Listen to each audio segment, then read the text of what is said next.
พี่น้องปองปลายตามธรรมชาติพี่น้องเลยเห็นมันงัวมันก็ยังกินหญ้าเพื่อเอาชีวิตรอดมันก็สู่ส้นคือกัน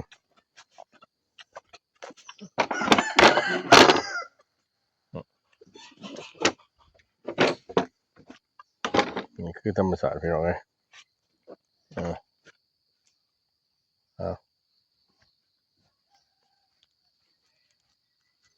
นั่นแหละคนเฮาอยู่ก็ต้องดิ้นรนบ่ดิ้นรนก็อยู่บ่ได้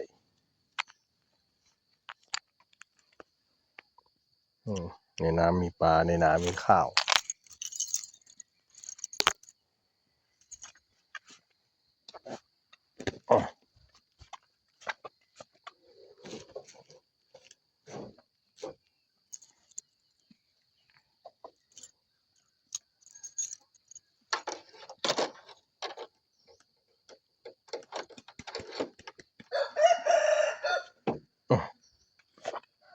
ไอ้ผูกมันผูกห่างมา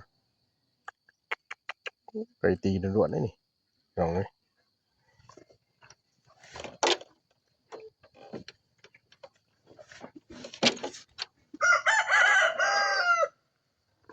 โอ้กีตีพี่น้องกีตี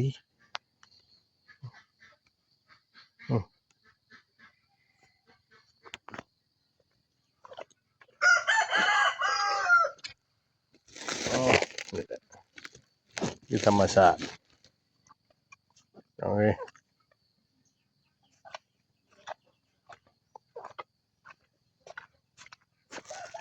นี่ใช่ไหมโอ้มาเท่าไหร่ตีหัวมันยังมากินเพื่องอะไรหญ้าก็อึดงัวกระจ้อยพี่น้องเลย